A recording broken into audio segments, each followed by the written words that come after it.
Hello friends, स्वागत है आपका अपने चैनल आर्कटिक निशा ड्राइंग में। आज मैं प्रावैधिक कला के बारे में बताने जा रही हूँ। जिसको कुछ भी नहीं आता फिर भी वो 60 से 70 नंबर ला सकता है मेरे बताए हुए अनुसार से।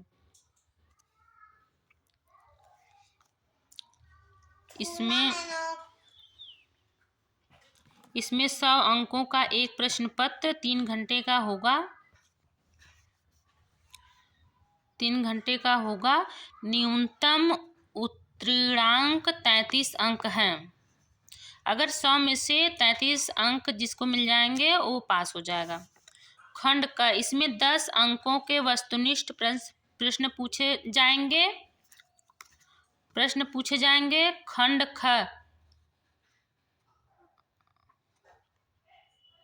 खंड ख आलेखन 60 अंक अनिवार्य। ये आलेखन अगर इंटर में जो आलेखन लिया होगा उसके लिए है, और इंटर में जो प्रावैधिक लिया होगा उसके लिए यह नियम है। खंड अ इसमें 10 अंकों के प्रावैधिक कला से वस्तुनिष्ठ प्रश्न पूछे जाएंगे, जिसमें से 60 अंक अनिवार्य। खंड ब से 12 अंक, जिसमें खंड स जिसमें 16 अंक, खंड द 16 अंक, खंड ई 16 अंक। खंड बी में देखिए क्या पूछा जाएगा। हिंदी तथा अंग्रेजी के बड़े कैपिटल प्रकाश व छाया युक्त अक्षर, रोमन आधुनिक, साथ साथ तिरछी लिखावट में एक वाक्य अथवा कड़वत मापनी। फिर खंड स जिसका 16 नंबर है, 16 अंक इसमें से मिलेंगे। इसमें बेलन, गोला, घन, ठोस, ज्यामिति तथा शंकु के लांबिक प्रक्षेप, इसके लिए भी 16 अंक निर्धारित हैं। खंड द सूची, स्तंभ तथा समपार्श्व ठोसों के प्रक्षेप खींचे गए हैं। इसमें दीर्घवृत्त भी होता है, इसके लिए भी 16 अंक। खंड ई अक्षर के काट तथा ठोसों के सममित चित्र, इसके लिए भी 16 अंक। खंड फ 30 अंक। कोई एक खंड करना है।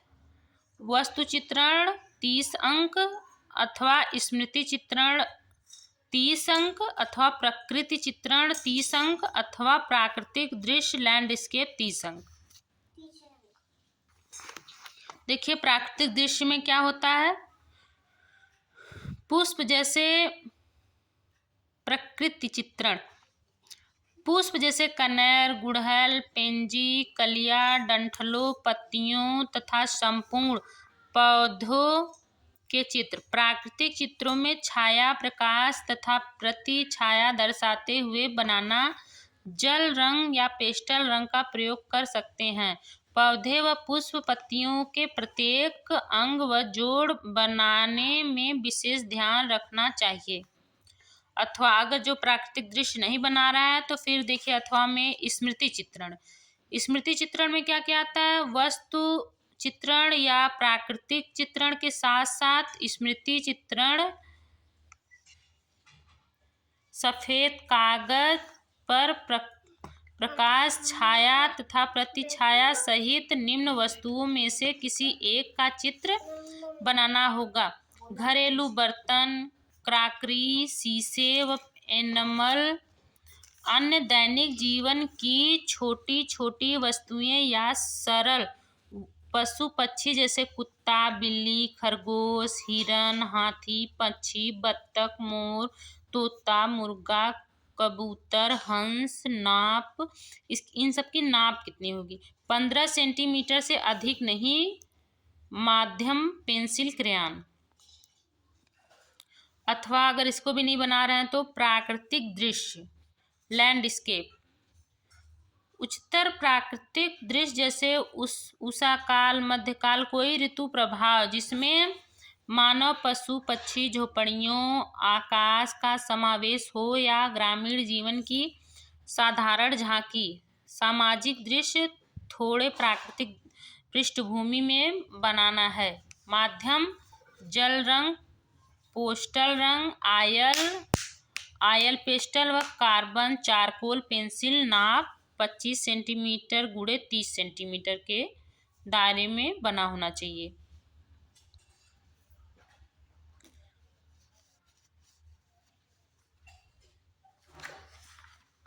अब मैं खंड अ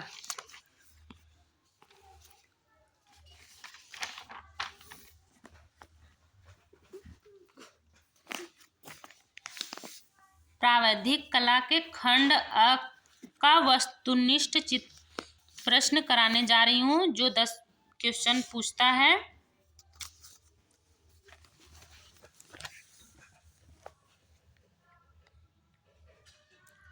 इसमें से पहला प्रश्न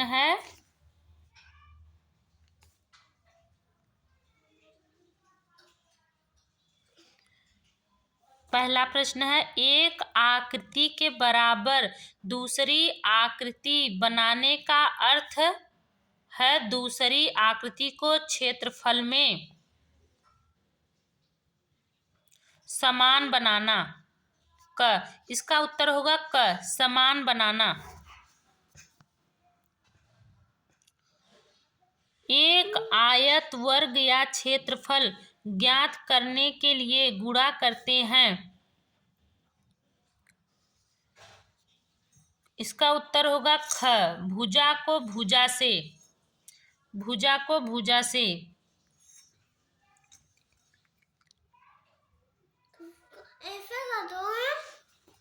पेंसिल दो बेटा। प्रश्न नंबर 3, एक ही आधार पर समान ऊंचाई वाले यदि 2 त्रिभुज बने हों तो वे क्षेत्रफल में होते हैं समान। उत्तर है इसका इसका उत्तर है प्रश्न नंबर 4, यदि एक आयत की लंबाई 2 डेसिमी और चौड़ाई 3 सेमी हो तो उसका क्षेत्रफल होगा 40 सेंटीमीटर।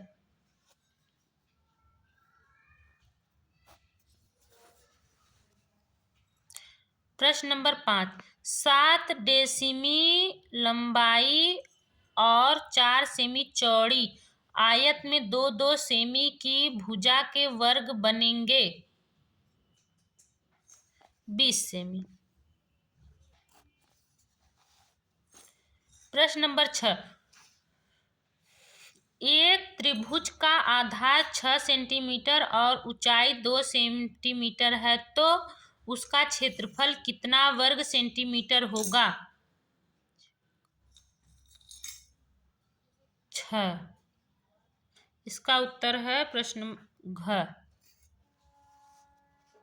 नंबर 7, एक समांतर त्रिभुज और आयत का क्षेत्रफल उस दशा में समान होता है यदि बराबर हो आधार और ऊंचाई। प्रश्न नंबर 8, एक समकोण त्रिभुज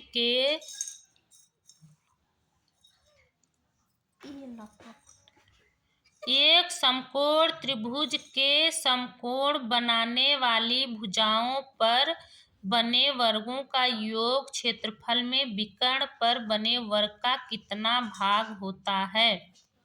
इसका उत्तर है समान।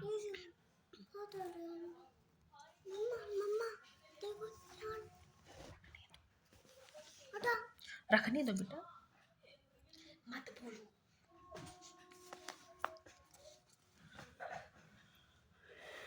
प्रश्न नंबर 9, किसी अर्धवृत्त के व्यास को आधार बनाकर और उसकी परिधि पर कहीं भी एक बिंदु से आधार सिरों को मिलाने पर जो त्रिभुज बनेगा उसका शीर्ष कोण सदैव होता है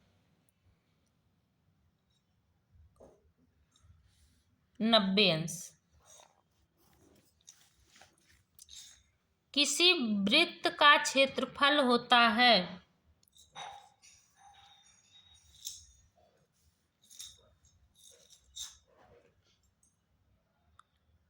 22/7 गुणे त्रिज्या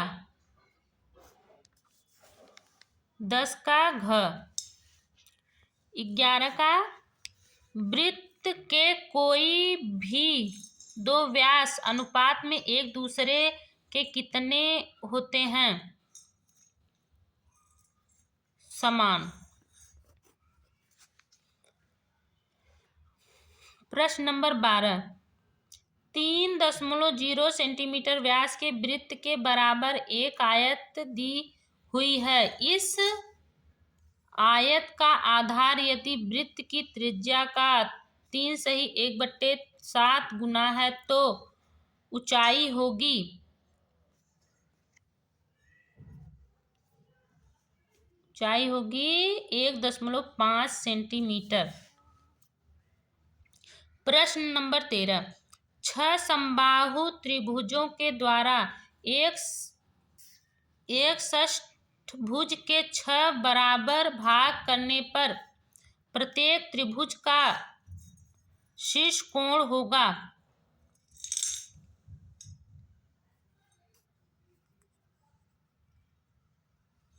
60 अंश।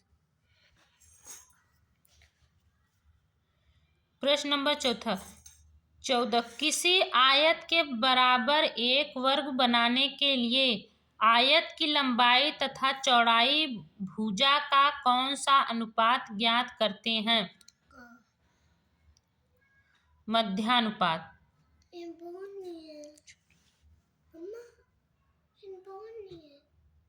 प्रश्न नंबर 15 दो वृत्तों के क्षेत्रफल के अंतर के बराबर ऐसा बैठला भैया।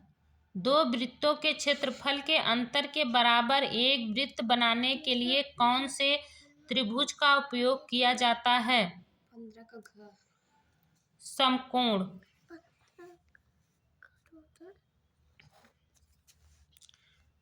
प्रश्न नंबर 16 किसी दीर्घवृत्त के बराबर वृत्त बनाने के लिए दोनों आधे आधे अक्षों का कौन सा अनुपात ज्ञात करते हैं जो कि अभिष्ट वृत्त की त्रिज्या के समान हो मध्यानुपात।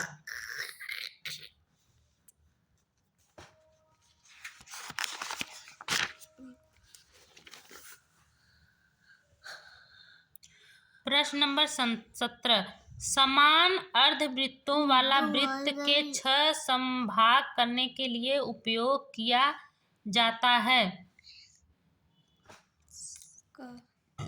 वृत्त की त्रिज्या।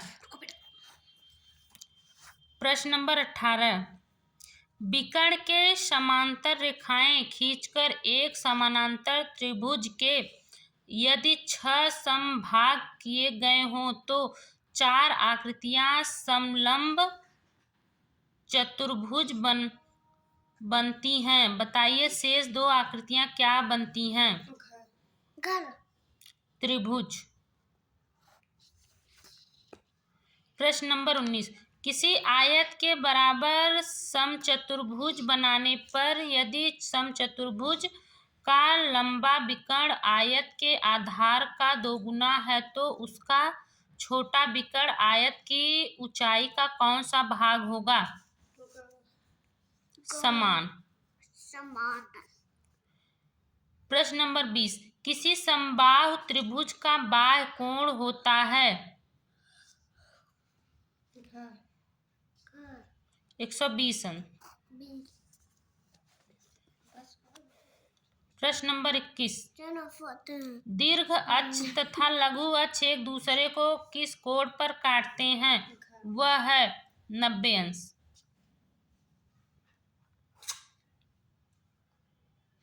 बस करा ज्यादा